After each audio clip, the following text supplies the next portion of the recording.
ನಮ್ಮ ಭಾರತ ದೇಶದಲ್ಲಿ ಏನದಲ್ಲ ಫಜಲ್ ಅಲಿ ವರದಿ ಪ್ರಕಾರ ಭಾಷೆ ಆದಮೇಲೆ ರಾಜ್ಯಗಳದು. ಯಾಕಂದರೆ ಅದಕ್ಕೆ ಮೊದಲು ನಾವು 1956ಕ್ಕಿಂತ ಮೊದಲು ಹೈದರಾಬಾದ್ ರಾಜ್ಯದಲ್ಲಿ ಇದ್ದೀವಿ. ಮುಂಬೈ ಕರ್ನಾಟಕದಲ್ಲೂ ಬ್ರಿಟಿಷರ ಅವ್ರು ಸ್ವತಂತ್ರ ಭಾರತದಲ್ಲಿದ್ದರು. ಕೊಡಗು ಕರ್ನಾಟಕ ಸಪ್ರೇಟ್ ಇತ್ತು. ಮದ್ರಾಸ್ ಕರ್ನಾಟಕ ಅವರು ಮದ್ರಾಸ್ ಸ್ಟೇಟ್ನಲ್ಲಿದ್ದರು. ಮೈಸೂರು ರಾಜ್ಯ ಸಪ್ರೇಟ್ ಇತ್ತು. ಕನ್ನಡ ಭಾಷೆ ಜನರು ಒಂದೇ ಕಡೆ ಇರಲಿಂದ ನಾವು ಅಭಿವೃದ್ಧಿ ಆಗ್ತದೆ ಮತ್ತು ನಮ್ಮದು ಅಭಿಮಾನ ಉಳಿತದೆ, ನಮ್ಮ ಅಸ್ತಿತ್ವ ಉಳಿತದೆ ಅಂಥೇಳಿ ನಾವು 56ರಲ್ಲಿ ವಿಶಾಲ ಕರ್ನಾಟಕದಲ್ಲಿ ಸೇರಿದ್ದೀವಿ. ಸೇರಿದ ನಂತರ 3 ದಶಕಗಳ ತನಕ ನಮ್ಗೆ ಅಭಿವೃದ್ಧಿ ಕಿರಣಗಳು ನಮ್ಮ ಮೇಲೆ ಬಿದ್ದೇ ಇಲ್ಲ.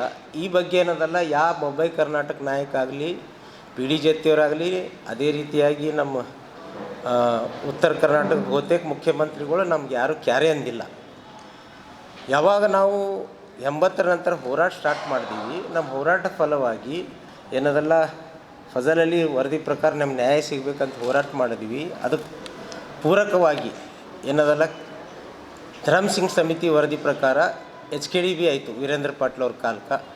ನಂತರ ಏನದಲ್ಲ ಅದರಲ್ಲಿಂದ ಏನಾಗಿಲ್ಲ ಅಂತ ಮತ್ತೆ ಹೋರಾಟ ಮಾಡಿದ್ವಿ. ನಂಜುಂಡಪ್ಪ ನೇತೃತ್ವದಾಗ ಕಮಿಟಿ ಕೂಡಿಸಿದ್ರು SM ಕೃಷ್ಣವರು. ಆ ವರದಿ ಶಿಫಾರಸು ಪ್ರಕಾರನೂ ಡೆವಲಪ್ ಆಗಲಿಲ್ಲ. ಮುಂದೆ ನಾವು ನಿರಂತರ ಹೋರಾಟ ಮಾಡಿದ ಫಲಸ್ವರೂಪ 371ನೇ ಕಲಂ ಜಾರಿ ಆಯಿತು. ಸನ್ಮಾನ್ಯ ಮಲ್ಲಿಕಾರ್ಜುನ ಖರ್ಗೆ, ಧರಮ್ ಸಿಂಗು, ಯಡಿಯೂರಪ್ಪ ಎಲ್ಲ ಪಕ್ಷದ ರಾಜಕೀಯ ಇಚ್ಛಾಶಕ್ತಿಯಿಂದ ಆಯಿತು. ಅದು ಆದ ನಂತರ 2013 ಇದು ಜಾರಿ ಆಯಿತು. ಜಾರಿ ಆದ ನಂತರ ಬೊಂಬೈ ಕರ್ನಾಟಕದವರು ಕಣ್ಣು ಕೆಂಪಾದವು. ಅವರೇನದಲ್ಲ ಈ ಒಂದು ಕಲ್ಯಾಣ ಕರ್ನಾಟಕದಾಗ ಬಿಜಾಪುರದ್ದು ಜಿಲ್ಲೆಗಳು ತಾಲೂಕುಗಳು ಹೆಂಗೆ ಸೇರಿಸ್ಬೇಕು, ಅದೇ ರೀತಿ ಸಿಂಗಿ ತಾಲೂಕು ಹೆಂಗೆ ಸೇರಿಸ್ಬೇಕು, ಈ ರೀತಿ ಬೊಂಬೈ ಕರ್ನಾಟಕದ ತಾಲೂಕುಗಳು ಸೇರಿಸ್ಲಿಕ್ಕೆ ಭಾಳ ಪ್ರಯತ್ನ ಮಾಡಿದ್ರು. ಆ ಪ್ರಯತ್ನ ಸಕ್ಸಸ್ ಆಗಲಿಲ್ಲ. ಆಗ್ಲಾರ್ದಾಗ ಏನು ಮಾಡಿದ್ರು ಅಂತಂದ್ರೆ ಅವರು ಈ 371 ನಾವು ಹೆಂಗೆ ಪಡಿಬೇಕು, ಹೈದರಾಬಾದ್ ಕರ್ನಾಟಕದವ್ರಿಗೆ ಒಂದು ಕಡೆ ನೌಕರಿಗಳದಾಗ ಸಾವಿರಾರು ನೌಕರಿ ಸಿಗ್ಲತ್ತವ, ವರ್ಷಕ್ಕೆ 150 ಮೆಡಿಕಲ್ ಸೀಟ್ ಸಿಗ್ತಿದ್ದಿಲ್ಲ, 1000 ಮೆಡಿಕಲ್ ಸೀಟ್ ಸಿಗ್ತಾ ಇದ್ದಾವ. ಅದೇ ರೀತಿಯಾಗಿ KKRDB ದುಡ್ಡು ಸಿಗ್ತಾಯಿದೆ. ಮತ್ತು ಇಂಥ ಒಂದು ಅವಕಾಶ ನಾವ್ಯಾಕೆ ಕಬಳಿಸ್ಬಾರ್ದಂತ ಕುತಂತ್ರ ಮಾಡಿ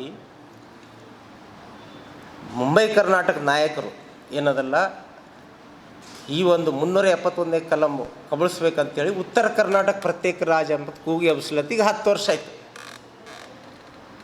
ಈ ಹಿಂದೆ ಏನದಲ್ಲ ಖಾಸಗಿ ವಾಹಿನಿಯಲ್ಲಿ ನಾನು ಸಹ ಭಾಳ ಸಲ ಖಂಡಿಸಿದ್ದೆ.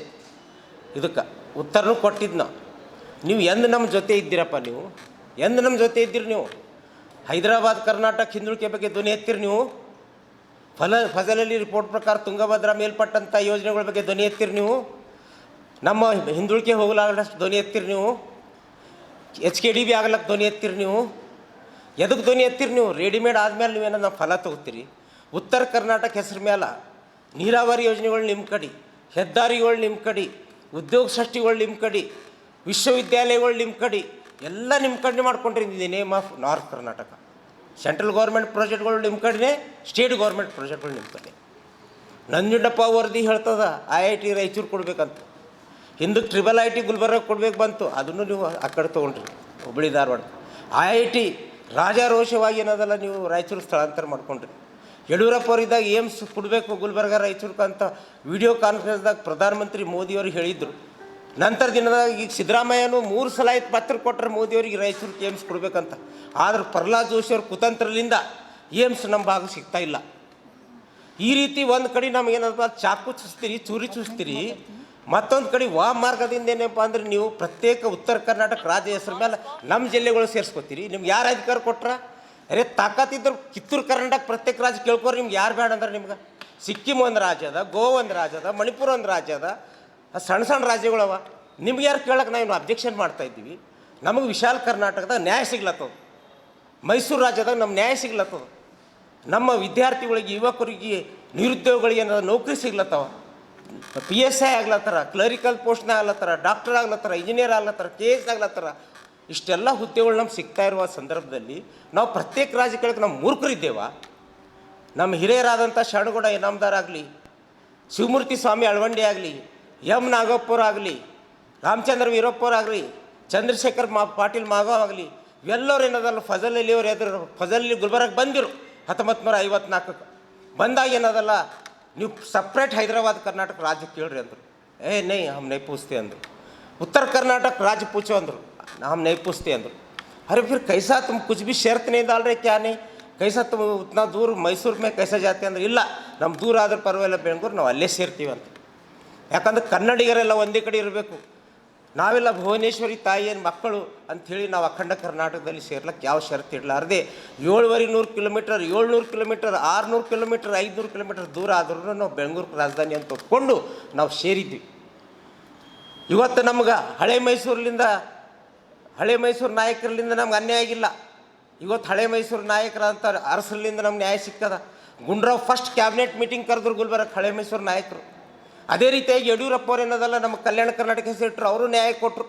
ಸಿದ್ದರಾಮಯ್ಯ ಅವರು ಸಹ ಈಗ ಪ್ರತ್ಯೇಕ ಸಚಿವಾಲಯ ಮಾಡಿದ್ರು, ಅವರು ನ್ಯಾಯ ಕೊಟ್ಟರು. ಬೊಂಬೈ ಕರ್ನಾಟಕದ ಏನು ಲೀಡರ್ಸರ ಮುಖ್ಯಮಂತ್ರಿಗಳು ಇದೇ ಬೊಮ್ಮಾಯಿಯವರು, ಬಸವರಾಜ ಬೊಮ್ಮಾಯಿಯವರು ರಾಯಚೂರದಾಗ ಏಮ್ಸ್ ಹೋರಾಟ ನಡೆದ್ರ. ರಾಯಚೂರಿಗೆ ಏಮ್ಸ್ ಮಾದರಿಯ ಆಸ್ಪತ್ರೆ ಕೊಡ್ತೇವಂತಾರೆ. ಎಷ್ಟು ಕುತಂತ್ರ ಮಾಡ್ತಾರೆ ಇವರು ಅಂತ ತಿಳ್ಕೊರಿ ನೀವು. ಏಮ್ಸ್ ಕೊಡಲ್ಲ ನಾವು, ಏಮ್ಸ್ ಮಾದರಿ ಅಂತಾರೆ. ಅರೇ ನಾವಂತ ಚೀನಿವಾರವ್ರಿಗೆ ಕೊಡ್ರಿ, ನಾವು ಅಂತೀವಿ ಚೀನಿವಾರಿಗೆ ಮಾದರಿ ಮನುಷ್ಯ ಕೊಡ್ತೀನಿ ಅಂದ್ರೆ ಹೆಂಗೆ ನಡ್ತದೆ ರೀ? ನಾವು ಒರಿಜಿನಲಿ ಕೇಳ್ತಾ ಇದ್ದೀವಿ. ಅದಕ್ಕೆ ಬೊಂಬೈ ಕರ್ನಾಟಕದವರು ಏನು ಇವತ್ತು ಸಿದ್ಧತೆ ಮಾಡ್ಕೊಂಡ್ರ, ಬಾಗಲಕೋಟೆ, ಬೆಳಗಾವಿ, ಹುಬ್ಬಳ್ಳಿ, ಬಿಜಾಪುರ ಎಲ್ಲ ಕಡೆಯವ್ರು ಏನಪ್ಪ ನಕಾಶಾ ಬಿಡುಗಡೆ ಮಾಡ್ಯಾರ, ಭೂಪಟ ಬಿಡುಗಡೆ ಮಾಡ್ಯಾರ. ಅದರಲ್ಲಿ ಬೀದರ್, ಗುಲ್ಬರ್ಗ, ರಾಯಚೂರು, ಕೊಪ್ಪಳ, ಯಾದಗಿರಿ, ಬಳ್ಳಾರಿ, ವಿಜಯನಗರ ಜಿಲ್ಲೆ ಯಾರಿಗೆ ಕೇಳಿ ಸೇರಿಸ್ತೀರಿ ನೀವು? 15 ಜಿಲ್ಲೆಗಳದ್ದು ರಾಜ್ಯ ಡಿಕ್ಲೇರ್ ಮಾಡ್ಯಾರ ಅವ್ರು. ಈಗೇನದಲ್ಲ ರಾಜು ಕಾಗೇವಾಡಿಯವರು ಒಂದು ಪತ್ರ ಬರ್ದಾರೆ ರಾಷ್ಟ್ರಪತಿ, ಏನದಲ್ಲ ಪ್ರತ್ಯೇಕ 15 ಜಿಲ್ಲೆಗಳ ರಾಜ್ಯ ನಮ್ಗೆ ಬೇಕು ಅಂತ. ನೀ ಯಾರಪ್ಪ ರಾಜು ಕಾಗೇಯವರೇ? ನಾ ಏನು ಮಲ್ಲಿಕಾರ್ಜುನ ಖರ್ಗೆ ಇದ್ದೆ, ವೀರೇಂದ್ರ ಪಾಟೀಲ್ ಇದ್ದೀನಿ, ಧರಮ್ ಸಿಂಗ್ ಇದ್ದೀನಿ, ನಮ್ಮ ನಾಯಕ್ ಇದ್ದೀನಿ, ಏನು ಹೋರಾಟಗಾರ ಇದ್ದೀನಿ, ಏನಿದ್ದೀನಿ? ಯಾವ ಸಮಿತಿಗಿನ ಸಂಬಂಧ ನಿನ್ಗೆ? ನೀ ಯಾರು ಕೇಳವ್ ನೀ? ಅರೇ ನೀವು ಕೇಳ್ರಿ, ನೀವು ಕಿತ್ತೂರು ಕರ್ನಾಟಕ ಸಲಕ್ಕೆ ಏನೂ ಕೇಳ್ರಿ, ನಿಮ್ಮ ಮತದಾರ ಸಲಕ್ಕೆ ಏನೂ ಕೇಳ್ರಿ. ನೀವ್ಯಾರು ನಮ್ಮದು ಪ್ರತಿನಿಧಿತ್ವ ವಹಿಸೋರು? ಅದಕ್ಕೆ ನಾವು ಇದಕ್ಕೆ ಖಂಡಿಸ್ತೀವಿ. ಪ್ರತ್ಯೇಕ ಉತ್ತರ ಕರ್ನಾಟಕ ರಾಜ್ಯ ಬೇಡಿಕೆ ನಾವು ಖಂಡಿಸ್ತೀವಿ. ನಾವು ವಿಶಾಲ ಮೈಸೂರು ರಾಜ್ಯ, ವಿಶಾಲ ಕರ್ನಾಟಕ, ಅಖಂಡ ಕರ್ನಾಟಕ ಪ್ರತಿಪಾದಿಸ್ತೀವಿ. ಮತ್ತು ಇಂಥ ಒಂದು ಕುತಂತ್ರಕ ಏನದಲ್ಲ ನಾವು ವಿರೋಧ ಮಾಡ್ತೀವಿ. ಮತ್ತೊಂದು ಕಡೆ ಪ್ರತ್ಯೇಕ ಮೈಸೂರು ರಾಜ್ಯ ಕೇಳ್ತಾ ಇದ್ದಾರೆ. ಹಿಂದೆ ಹಸಿರು ಸೇನೆ ಹೆಸರು ಮೇಲೆ ನಾಟಕ ಮಾಡಿದ್ರು. ಈಗೇನಪ್ಪ ಅಂದ್ರೆ ಮೈಸೂರು ಪ್ರತ್ಯೇಕ ರಾಜ್ಯ ಅಂತೇಳಿ ಮಾಡ್ಬೇಕಂತೇಳಿ ಮೊನ್ನೆ ದಿವಸ 15 ದಿವಸ ಮೊದಲು ಒಂದು ಮೀಟಿಂಗ್ ಮಾಡಿ, ಯಾಕಂದ್ರೆ ಎಲ್ಲ ಹುದ್ದೆಗಳು ಕಲ್ಯಾಣ ಕರ್ನಾಟಕದವ್ರು ತೊಗೋತಾ ಇದ್ದಾರೆ. ಎಲ್ಲ ಹುದ್ದೆ ತೊಗೊಲತ್ತಿಲ್ಲ, ನಮ್ಮ ಪಾಲಿನ ತೊಗೊಲತ್ತೀವಿ. ನಮ್ಮದು 19% ಜನಸಂಖ್ಯೆ ಅದ, 13% ಮುಟ್ಟಿಲ್ಲ, ಆದರೂ ಇಷ್ಟು ಹೊಟ್ಟೆ ಕಿಚ್ಚಿವ್ರಿ. ಅದಕ್ಕೆ ಒಂದು ಕಡೆ